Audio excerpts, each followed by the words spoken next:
Isang paalaala, ang susunod na kabanata ay naglalaman ng mga salita at pahayag na maaaring magdulot ng takot, pangamba at pagkabahala sa mga nakikinig, lalo na sa mas nakababatang gulang. Huwag magpatuloy kung kinakailangan.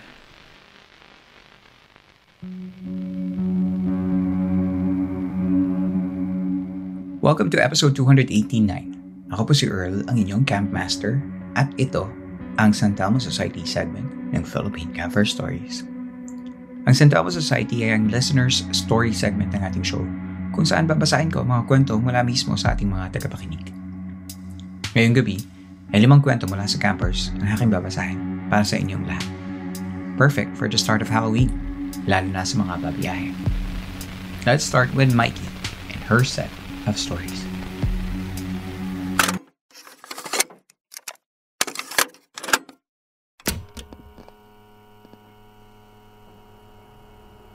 Hi Earl, I've been contemplating whether I should share my experiences sa podcast mo since I'm actually a private person and mahiyain ako. Pero I like how you deliver all your stories sa podcast, kaya nainganyo ako to share. By the way, you can call me Mikey. When I was younger, especially back in grade school and high school, super active ng third eye ko and malakas din akong makaramdam. I have a lot of first-hand experiences and experiences that were shared to me by my family tungkol sa family home namin. I want to share 2 short stories about our family home. Hindi na ako nakatira dun. Nag-move out na ako but my parents are still there. Yung family home namin has 3 floors. First floor, garage. The second floor is for sala and kitchen. And the third floor are 3 bedrooms. I will share 2 of my first-hand experiences sa bahay namin. Just to give you a background, ako ang bunso sa 4 na magkakapatid. 2 sa aking mga kapatid, pati ang dad ko ay OFW. Yung isang kuya ko naman ay laging wala. Kahit 3 floors ang bahay namin, madalas kami lang 2 ng mom ko ang magkasama. Nung high school ako, I remembered it was a weekend. Can't recall if it's a Saturday or a Sunday. But me and my mom went out noon para mag-mall at mag-errands and buong araw kaming wala sa bahay. Pagdating sa bahay, automatic akyat agad ako sa 3rd floor. Sa kwarto namin ng mom ko para manood ng TV at yung mom ko naman ay nasa 1st floor. Mga 30 minutes pa lang nung nakauwi ay biglang nag-ring ang telepono. Hindi pa uso ang cellphone at messenger noon at mas madalas pa gumamit ng landline ang mga tao. May 2 kaming landline sa bahay. Isang nasa 3rd floor at isang nasa 1st floor. Nakailang ring na ang phone at inaantay ko na sagutin ng mom ko pero hindi niya sinasagot. Kaya ako ang sumagot. Nasa other line ang auntie ko at ang bungod niya sa akin ay, "Saan kayo nanggaling? Nakailang tawag na ako kanina. Buti lang may batang lalaking sumagot at umalis daw kayo," sabi niya. Napahinto ako at nanigas. Tumayo ang lahat ng balahibo ko at sabi ko sa auntie ko, "Sinong batang lalaki? Wala namang ibang tao dito. Buong araw kaming nasa labas." Ang sabi ng auntie ko, "Sino yung lalaking sumagot? Hinahanap ko kayo kanina. Sabi niya, umalis daw kayo." Ang tanging nasagot ko na lang sa takot ay, "Sige auntie, tawagin ko lang si mama," at sabay karipas ang takbo pababa sa hagdan papuntang 1st floor. Halos mahulog-hulog na sa pagmamadaling bumaba sa sobrang takot. Pagbaba ko, sinabi ko agad sa mom ko ang nangyari habang hingal na hingal at takot na takot. Sa sobrang takot ko ay pumunta ako sa best friend ko sa kabilang bahay para magpasamang umakyat ulit sa 3rd floor at patayin ang TV na naiwan kong nakabukas. This story naman was back when I was still in grade school. For information, since madalas ay kami lang 2 ni mama sa bahay at bunso nga ako, hanggang mag-high school ay magkatabi kami sa kama ni mama. Yung kwarto ng mom ko ay malaki. Katabi ng kama namin ay malaking bintana. Ang paahan ng kama namin ay nakaharap sa may banyo at kahilera ng banyo ay puro cabinets. So ang ayos sa dulo ng built-in cabinet ay yung CR at sa kabilang dulo ay yung pinto papasok sa kwarto. Wala namang kakaiba nung gabi yun. Typical na gabi lang naman. Natulog na kami dahil may pasok pa ako kinabukasan. However, bigla akong nagising in the middle of the night. Madilim ang paligid pero yung kwarto namin hindi naman pitch black dahil manipis lang ang kortina namin at tumatagos yung ilaw sa labas. Usually, pag nagigising ako in the middle of the night ay makakatulog ulit ako. Pero nung gabing yun, biglang nagising ang diwa ko. Parang may magnet na humahatak sa mata ko para tumingin sa may pinto ng kwarto naming nakasarado. Pagtingin ko ay bigla akong may naaninag. Nung una ay parang itim na shadow lang. Pero nung papalapit ay mas naging malinaw kung ano yun. Isang lumulutang na ulo. Oo, Campmaster. Ulo lang. Lalaki, matanda, at nakasalamin. Nakatingin lang siya ng diretsyo na parang may balak puntahan at nagmamadali. Lumutang siya galing sa may pinto ng kwarto at tumagos sa pader sa harap ng banyo namin. Sa sobrang takot ko ay napatalukbong ako ng kumot at sumiksik sa mom ko. Kinabukasan, napaisip ako kung sino yung lalaking nakita ko. Bigla akong naisip na tanungin ng mom ko if may kakilala siyang lalaki na matanda. Maputi ang buhok at nakasalamin. In-explain ko pa sa kanya yung ibang features at sabi niya, lolo ko daw yun. Tatay niya. Hindi ko na naabutan ng lolo ko kaya nagtataka si mama at tinanong kung bakit. Kaya kinuwento ko sa kanya ang nangyari ng gabing yun. Nagulat siya at sabay tingin sa kalendaryo. Naalala niyang death anniversary ng lolo kung nung araw na yun. Pagkatapos nun ay nagtirik kami ng kandila at nagpadasal. Yun na ang una at huling nakita ko sa lolo. Yun lang muna ngayon, Campmaster. Pag-iisipan ko if ready na ako to share all of my other experiences. Thanks in advance for taking the time to read my stories. More power sa podcast mo since ito ang go-to ko kapag inaantok ako sa office. Thank you. Hello, Mikey. Maraming salamat sa pagsubmit mo ng stories mo. That's a very freaky visual of a floating head. Although, with respect, I know that is your grandfather. Sa isip ko, nire-enact ko siya with a background music pa nga ng theremin music. Alam niyo ba yung theremin? Yung instrumental music na laging piniplay sa mga horror shows. It's like this.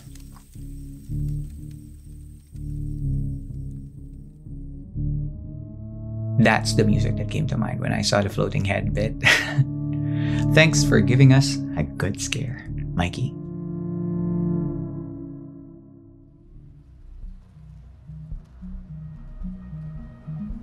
Magbabalik pa tayo for other stories from the campers. That and more, coming up next.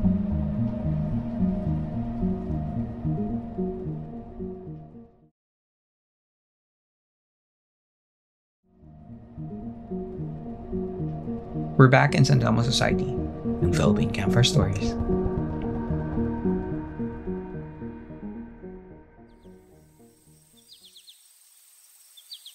Next story is from Fern, and this is a camper who's hailing from Rizal, nonetheless. Marami siyang mga kwento at papakinggan natin kung ano nga ba ang mga naranasan niya with regards to ghost. Pakinggan natin si Fern.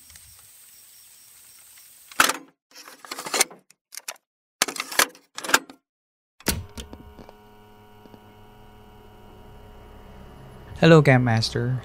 I've been a huge fan since 2021. Just want to flex that I'm a super fan. My name's Fern, and I'm a second-year psychology student from Rizal. I'd like to share a creepy story that happened to me back in grade 11 at my friend's lolo's old ancestral house. So one afternoon, nagkayayaan po kami ng friends ko na tumambay at magmerienda sa bahay nila. When we arrived, diretso agad kami sa likod ng bahay to cook pancit canton. Pero honestly, the moment I stepped in, I felt something heavy in the air. As in, parang may mabigat na presence talaga. Just for context, I've known my third eye was open since the pandemic started, so medyo sensitive na talaga ako sa ganitong vibes. While waiting for the pancit canton to cook, I got bored and decided to wander around. I went alone to their terrace, just looking around. Then, my attention shifted to this cat na nakaupo sa sahig sa harap ng isang kwarto. I knelt down and started petting the cat. Mga 1 minute na akong ganun, when for some reason, I stood up and looked ahead, and that's when I saw it. Standing just a few steps away from me was a man. He was wearing a blue polo shirt and slacks, standing still. But what made my blood run cold was his face. It was completely blurred. As in literal na wala siyang mukha. I knew right away, hindi siya tao. I froze. Even without the facial features, I could feel the weight of his stare drilling into me. Sobrang intense nung pakiramdam. Parang pinanlalamigan ako habang tinititigan niya ako. I got so scared I just backed away and left quietly. I didn't tell my friends what I saw. Ayokong matakot sila. So I kept it to myself for a whole month. But eventually I got the chance to share what happened. One afternoon after school habang nagkukwentuhan kami, I finally told them about the man in the blue polo shirt with a blurred face. Some of them got scared, others didn't believe me kasi nga raw hindi nila nakita. But then my friend, the one who actually lived in that house, spoke up. And that's when everything clicked. She told us that her Lola's younger brother was killed in the same ancestral house. He was a policeman. And guess what he was wearing when he died? A blue polo shirt and slacks. Apparently, he got into a fight with another police officer who shot him right there inside their house. That's when the fear really hit me. I realized what I saw wasn't just some random ghost. It was probably him. Since that day, my classmates started to believe me about my third eye. Word spread, and I became known as the one who could see things in our class. And honestly, hindi rin pala siya magandang reputation. Kasi after that, everyone kept asking me about ghosts, and sometimes I just wanted to be normal. But that day in that house, I'll never forget how it felt to be stared by someone who shouldn't have been there. While I'm here po, Camp Master, share ko na rin yung isa pa po naming experience namin back in grade 12. This one's a little different kasi dito po, napaiyak talaga namin yung teacher namin dahil nakita namin ng classmate ko yung namatay niyang lolo. It happened one morning habang nagtuturo po si ma'am. I remember looking towards the window of our classroom and seeing this old man just silently peeking inside. Puting-puti na yung buhok niya. Medyo manipis na rin. Mukha siyang pagod pero nakangiti siya. I wasn't scared. Somehow I knew he wasn't there to hurt anyone. I continued my day like nothing happened. The old man didn't bother me, so I brushed it off and went home. Akala ko tapos na. But the next day, one of my classmates came up to me. Sabi niya, "Fern, nakita mo ba yung matanda kahapon?" I said, "Oo, be. Nakita ko nakasilip siya sa bintana." Then she told me something that gave me chills. Be, nung nasa faculty si ma'am, nandun siya sa tabi ng upuan niya. That really bothered me. So, I convinced my classmate na sabihin namin kay ma'am.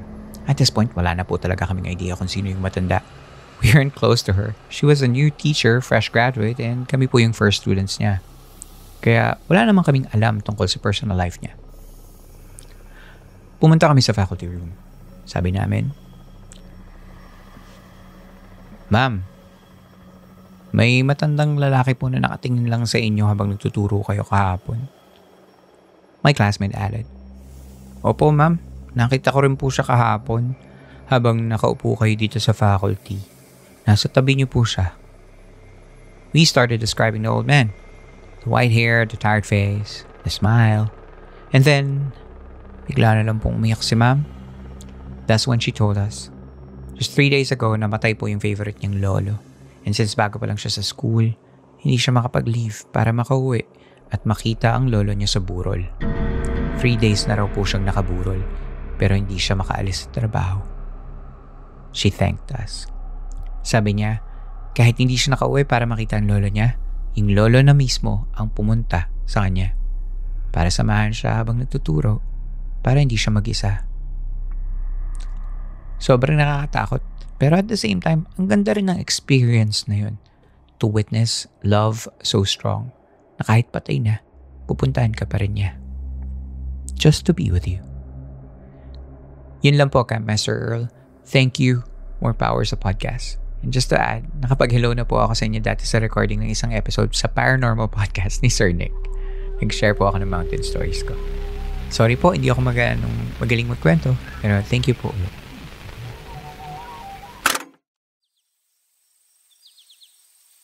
Hi Fern, thank you for sharing that wonderful story. Di sila outright nakakatakot, but it's actually a little bit sad. Kasi may isip mo na these ghosts used to be people like us na wala na sa plane na ito. But somehow, kung ang psychic na gaya mo ay nakikita sila, that must mean that they haven't crossed to wherever they need to be at.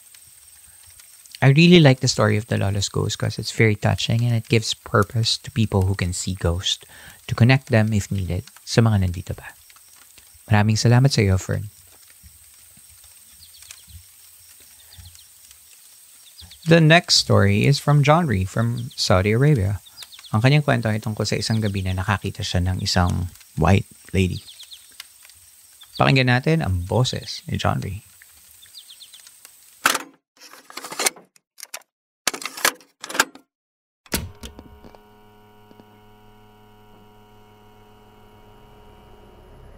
Hello mga campers, I'm John from Saudi Arabia. And I'm a new listener of Philippine Campfire Stories. I think I started listening the podcast like last month, and I got hooked, especially sa voice ni Sir Earl. And I really like the vibe. Yung parang vibe na nagkukwentuhan kayo ng mga magpipinsan tuwing maulan na gabi at walang kuryente. Nagtatakotan kayo magpapinsan. Same vibe like that every time I listen to the stories here in the podcast. For me, the best stories here in the podcast are always the stories about the aswangs. Because for me, they're scarier kasi it feels like they have the tendency to hurt you when you encounter them. It is really scary to think if paano kung ako yung in that situations, kung ako nakaka-encounter sa kanila, I don't know what to do. My story that I want to share to you is not as scary as like the others, but I'm still happy to share it. Nangyari to nung maybe around elementary school, when I was elementary. Around maybe 10, when I was 10 or 11 years old. Sakristan ako noon. Kasama ko yung youngest brother ko. At isang barkada ko na kapitbahay lang din namin. Ako yung oldest sa amin doon. At sakristan din sila. As I remember, that time is a Saturday because because wala masyadong katao-tao. And galing kami sa practice kasi sa sakristan sometimes we go practice because parang I think may isang event that time and we are preparing, so we are in the practice. After that, when we are about to go home, siguro mga around 2 to 3 p.m. Pauwi na kami, naglalakad kami kasi malapit lang yung church na sa barangay namin, sa place namin. So we usually go and walk, to hang out with my brother and my friend. Talk. That is how we have fun with each other or to hang out. So while we're walking, suddenly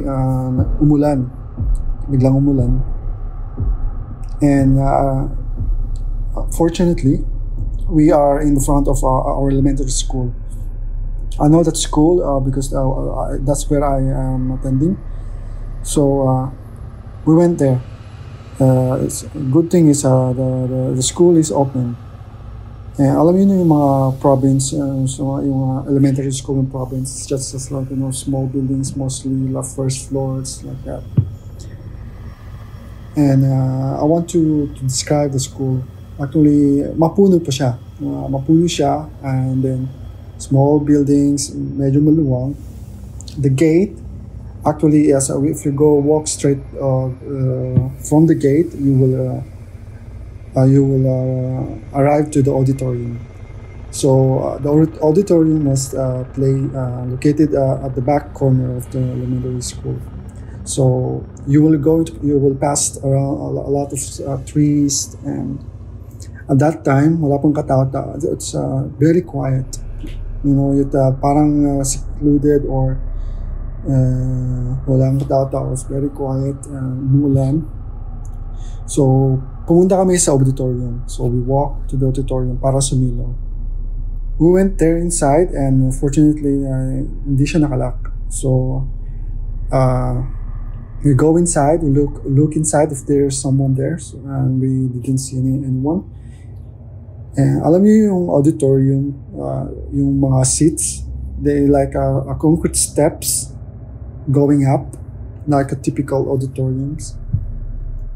So nalaman namin walang katao-tao. Pumunta kami sa maybe around 3 steps above. So we walk up 3 steps, we sit para sumilong lang. And then after I sit, after maybe around 5 seconds, I just feel some eerie feeling. Parang the vibes is something's wrong, or something, I don't know, I cannot explain at that time. Because and then after 5 seconds, I was looking down on the steps, or down. At the first steps, there's like in a split seconds, there's a flash of like a white dress or white gown floating. Maybe around 1 second, it's flashing in front of my face, just below, maybe just below of the steps. Kinalibutan ako that time when I saw it. Parang di ako makapagsalita. And yung mga kasama ko, wala silang nakita kasi nagre-relax na sila, nagkukwentuhan. Parang ako lang yung nakakita that time. And then I got courage to say to them that alis na kami. Kasi parang iba na yung feeling. Kasi tumaas ang mga balahibo ko, something like that. And then they asked me, why are we going, we are leaving? Ba't tayo alis? Hindi ko sinabi sa kanila kung why. So I don't want them to panic. So once we left, actually when I walked down, talagang sa sobrang adrenaline na talaga, dinaanan ko yung lugar kung saan nagpakita yung flash of white dress, something like that, floating. Dinaanan ko talaga kasi madadaanan ko kasi pagbaba ko. So when we get out, buti na lang at hindi na siya masyadong umulan, malakas. When we got when we got out, I explained to them that I saw this white dress floating. Wala siyang katawan, actually it's like a dress only. Around 3 p.m. And then I learned that after that I learned that there's really stories in that auditorium, that there's may nagpapakita ng white lady. At doon ako naniwala na talaga na mayroon talaga ito. And yun lang po yung story ko. Actually, I have some also as well, like stories, but maybe next time na lang. For example, I have my cousin na lagi, nung bata pa kami, lagi siya napopossess, or when she was sleeping, sleepwalk siya, na nagwawala, something like that, na pinatawas namin siya, and nalaman na may gustong kumuha sa kanya or something like that. And also I have some strange experience about doing future telling or something like that. Like it feels like God showed me some numbers, like 8, 11, 9, 11, 10, 11. The year of 2013. Yung nalaman ko na lang na after a few months, nalaman ko na lang na that date is the date of Yolanda, Typhoon Yolanda. I think I posted that in Facebook, that numbers. I will try to find it. And that's it. That's just my story. I know it's just not so scary. I just want to, to share it to you. And thank you for your time. And I hope you enjoy.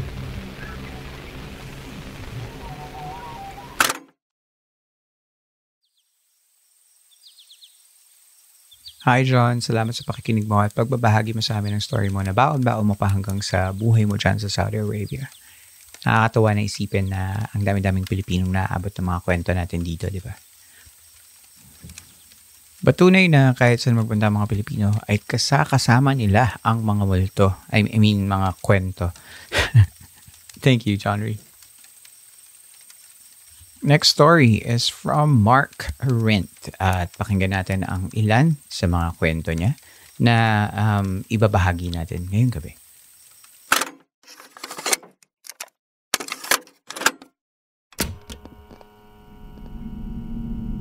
Hello Camp Master, I've been a listener since September 2020. Ang first episode na napakinggan ko is yung kay Hale Perez. Since that time, I have been an avid listener of your podcast. Naghahanap lang ako ng mga Tagalog horror podcast na papakinggan and somehow ended up in your show. Anyways, ngayon lang ako nagkaroon ng lakas ng loob na mag-send ng story. These are the stories that I have been experiencing until now. This is the first story na natatandaan ko. I was just about 5 years old when this happened. Every morning, inaasikaso kami ng nanay ko bago siya pumasok sa work. Papaligo rin niya kami at bibihisan. Bale, 3 kaming magkakapatid at bilang panganay, ako ang huling inaasikaso. Natapos na maligo ang mga kapatid ko. Then, ako na ang next. Pagtapos ko maligo, usually, natakbo ako sa may pinto ng kusina na nakatapat sa salamin para hintayin yung nanay ko na bihisan ako. Magkalapit lang kasi yung CR at kusina namin. That time, palabas na ako ng CR at bago ako makalabas, ay may nadaanan akong empty space sa pagitan ng kusina at CR. That's where I saw a gray figure ng matandang babae na may tinuturo sa harap niya. Sobrang haba ng buhok niya pero hindi kita ang mukha niya. Nagulat ako and confused at the same time pero I still proceeded na pumunta sa pinto ng kusina para tawagin ang nanay ko at sabihin na may babae akong nakita sa malapit sa CR. Nagulat din siya sa sinabi ko pero she tried to brush it off. Later on, nalaman namin na araw yun pala nang namatay yung tiyahin niya na nasa malayong probinsya. And same sila ng description nung nakita ko. Next, this happened around 2012. Mga 11 years old na siguro ako noon that time. This is the most memorable thing na nangyari sa akin and hanggang ngayon, hindi ko pa rin makalimutan yung mga pangyayari ng araw na yun. Sabado ng gabi noon and usually pag Sabado kami lang ng kapatid ko at nanay ko ang nasa bahay. Yung tatay ko kasi sa gabi na mamasada ng tricycle kasi doon mas malakas ang kita.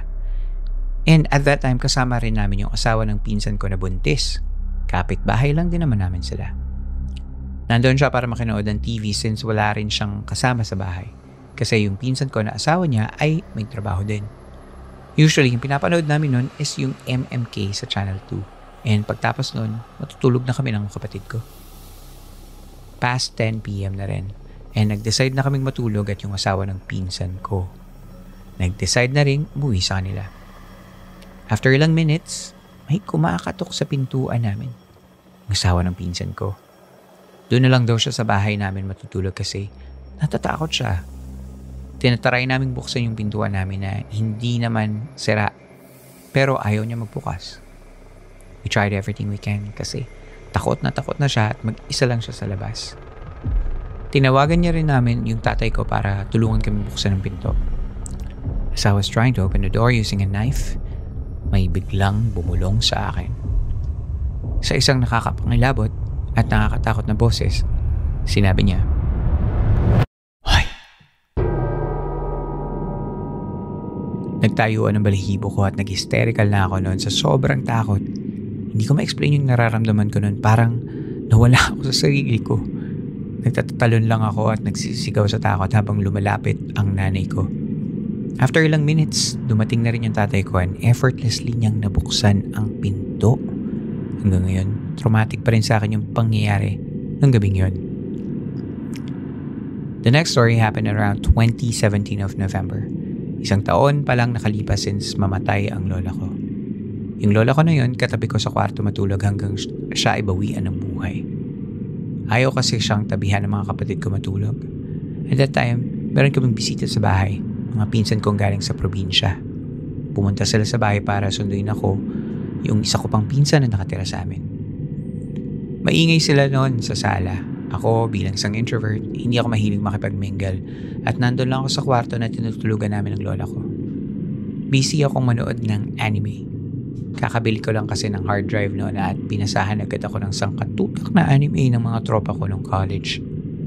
As I was watching at habang maingay sa labas, I saw something sa may paanan ko. Ganito yung ayos ng kwarto. Nasa upper right, yung malaking higaan na halos nag-occupy ng room. Nakapwesto ako sa may lower right ng higaan na may katabing table. Sa upper left side naman, nakapwesto yung malaking cabinet na nakatapat sa higaan at nasa lower left side ng pinto, malapit sa cabinet. Pero may konting space pa in between the cabinet at pintuan. Doon sa pwesto na yon, sa may paanan ko, may nakita akong figure. At first, hindi ko siya pinansin. Mantilim kasi sa kwarto at that time, and I thought na baka imagination ko lang yun.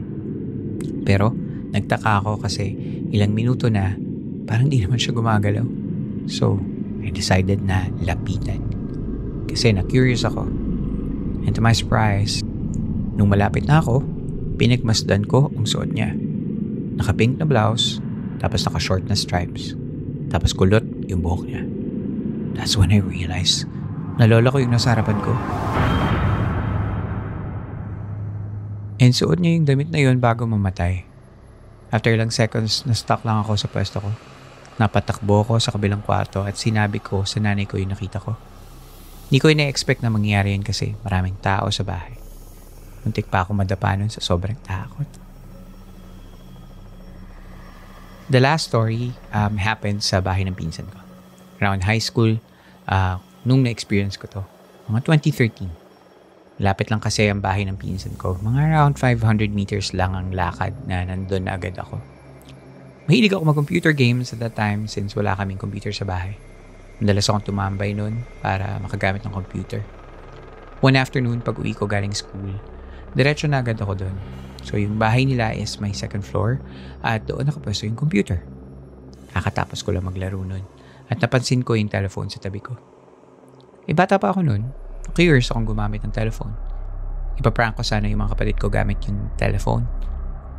Tatawag ako sa cellphone namin na kabisado ko yung number gamit yung telephone. Ito na nga. Nag-ring naman. Tapos nasagot yung kapatid ko. Ang siste, nakilala agad ako at hindi ko siya na-prank. Pero during the call, may lagi siyang binabanggit sa akin. Nasaan si Yen? Pakausap naman kay Yen. Katabi mo ba siya? Kalaro mo ba siya? Si Yen yung anak ng pinsan ko. Nakatira doon pero wala siya at that time. Kaya ang sagot ko lang, wala namang tao dito, ako lang. Sinong bata? At ang sabi ng kapatid ko, meron. Sasalta nga eh. Binabaan ko na siya agad ng telephone at kumaripas bumaba ng hagdan. Sinabi ko sa lola ko na nandun sa baba na mahimulto sa taas pero hindi naman siya naniwala. Hinintay ko na lang dumating yung mga pinsan ko para makataas ulit ako at makalaro. Pag-uwi ko, tinanong ko kung totoo ba talaga na may bata. Yung other story ko sa bahay na ito, nangyari naman August 2019. Kamamatay lang ng kapatid ng lola ko at that time na nakatira din sa house na yun. Gabi na nun at bilang anak ng isang tatay na mahilig mag-inom, lagi akong nauutusan na sunduin siya. Chinat ako ng pinsan ko na sunduin ang tatay sa bahay nila kasi lasing na. Bali yung bahay kasi nila may back door at yung front door nila ay laging sarado. Kaya sa back door ka lagi dadaan. Yung view mo pagpasok sa back door ay makikita mo yung sala nila. Makikita mo agad sino ang mga nakaupo sa sala. Bilang mahiyain, pagdating ko sa bahay nila at pagpasok sa back door, hindi ko muna nalapitan yung mga tao sa sala. Pero alam ko na nasa upuan, may 3 taong nakaupo. Yung 2 pinsan ko yung nasa side at kitang-kita ng mata ko yung kamamatay lang nila na lola nakaupo sa gitna nila. Kaya lalo akong natakot pumasok. Pero no choice, lumapit na ako para gisingin yung tatay ko na nakahiga sa upuan. At nung nilingon ko yung dalawa kong pinsan, wala na yung lola nila. At ang weird pa, may space talaga sa gitna nila kahit wala namang taong nakaupo doon.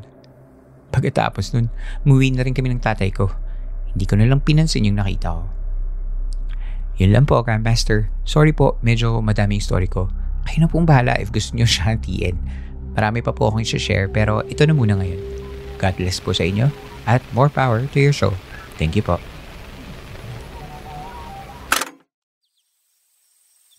Hello, Mark. Thanks for taking the time to send us these tidbits of your life in terms of horror genre.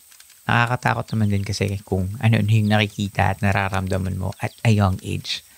I'm happy na kahit paano sa buhay mo at sa buhay ng mga batang sensitives ngayon, mayroon na silang options to listen to digital content gaya ng Philippine Camper Stories para sa mga bagay na maaaring makapagpagulo sa isip nila at makapagbigay ng liwanag kahit konti lang. Salamat ulit, Mark.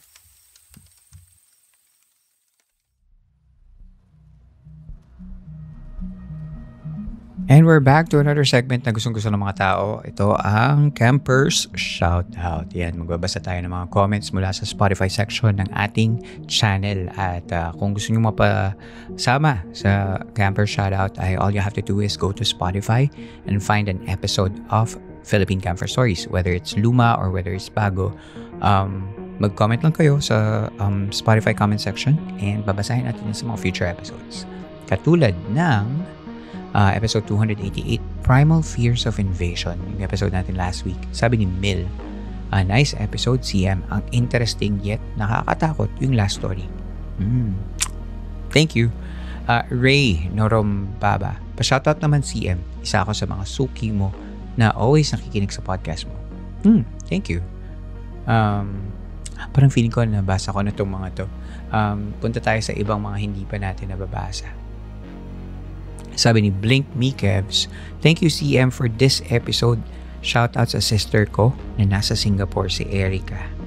Ayan, thank you Blink Kevin. Thank you Kevin at Erica. Shoutout sa inyo sa mga kamag-anak at mga kasama nyo dyan sa Singapore. Sobrang fan din ako ng Singapore. I love being in Singapore. Sabi ni Khalil. Hi CM, this is Khalil from episode 285. Got busy lang po pero grabe, I didn't realize for the feature. Coincidentally, I just got back from Baguio. Anyway, more power for the San Telmo Society and to you CM. Much love. Thank you. Ollie Nomiel, sabi niya, Sapang Palay mention. Uy, Sapang Palay. Bulacan yan, so parang favorite natin yan. Alam mo, bias tayo sa Bulacan. Jem, sabi niya, hello CM. Due to the recent earthquake here in Davao, we're on work from home setup, but since I was just renting and do not have Wi-Fi, I remained working on site. Ako lang ang mag-isa sa bahay namin, pero may ilan pa akong coworkers that we were seated apart. I am listening to your stories while working. It felt creepy, pero mas productive ako. Anyways, I submitted an entry. Hope po na ma-post nyo. More power to you, CM, and to this podcast. Thank you so much, Jem. Ayan, maraming salamat na nagiging productive ka pagdating sa trabaho at nakakatulong ang podcast. Ayan. Sabi ni Franco, hi po, Camp Master. I've been listening for like many years. Like I think 2024, 2025. I'm not really sure. So this is my story. Oh, he was gonna share a story, but of course, konti lang yung characters allowed sa comment section. So, Franco, kung nakikinig ka, send mo yan sa campfirestoriesph@gmail.com. El Kainglet, sabi niya, Cam Master, I have a lot of stories to share. Pag di ako busy this weekend, I'll share for you. Hell, alam mo na kung paano. campfirestoriesph@gmail.com. Send away. Pwede rin i-record yung boses mo gaya ng ginawa ni yung isa nating storyteller kanina, si John Ree. Unvarks. Ang ganda ng boses ni Denise pero kinda cringe. Sorry. Well, not everybody is, kahit boses ko, maraming nakikringe eh. So, Cell G, sabi niya, there are steps na pina-follow ng mga pare, specifically yung mga exorcist, talaga, when it comes to sapi. Try listening to Exorcist Files on Spotify, and also doon nyo malalearn that not all manifestations na parang sapi were actually sapi. That's why in exorcism, dalawa po yung kinoconsult, pari at psychiatrist. One of the steps po yun to determine if it's a psychological or paranormal. They also switch holy water and normal water to test the reaction. Interesting. Sav, sabi niya, I was waiting for this. Finish ko na po lahat ng episodes. Thank you, Cam Master. You're welcome. Marcus Ross Ong Boku. Pa-shoutout po, Cam Master, dahil sa'yo, gising na gising ako sa office dahil sa takot. Ay, baka naman pag sweldo na kakalimutan mo na ako, Marcus. Makape ka naman. Allen, sabi niya, thank you, Cam Master. Kahit 3 a.m. na dito. Yan, thank you, Teacher Len. And sino pa? Sabi ni Joey Jason, okay na tawa ako sa kita ko yung itlog at around 16-minute mark doon sa episode 256, Tiny Terrors. Ayun. Yun lang yung actually mga episodes recently. So maraming salamat sa lahat ng mga nagbigay ng kanilang mga saloobin. Maraming salamat sa inyong lahat at Halloween season na naman, so maglalabas na naman ang Spotify channel, Spotify Philippines ng mga top podcast katulad ng mga nakagawian natin, no? So wag niyong kalimutan sana yung ating mga kasama sa The Pod Network family. Kasama na dyan ang The Red Door Podcast, sino pa, Book of Bad Ideas, sino pa mga nandyan, si PH True Murder Stories. Yan, yung mga kasama nating podcast. So, huwag niyong kalimutan at sana ay pakinggan niyo din para naman masuportahan natin ang ating mga kasama. Diba? Yeah. And that's it for this episode. If nagustuhan mo ang episode na ito, all you gotta do is rate us in Spotify 5 stars as well as in Facebook. Pwede rin kayo mag-support sa show by giving us tips via Patreon, Coffee, PayPal, GCash.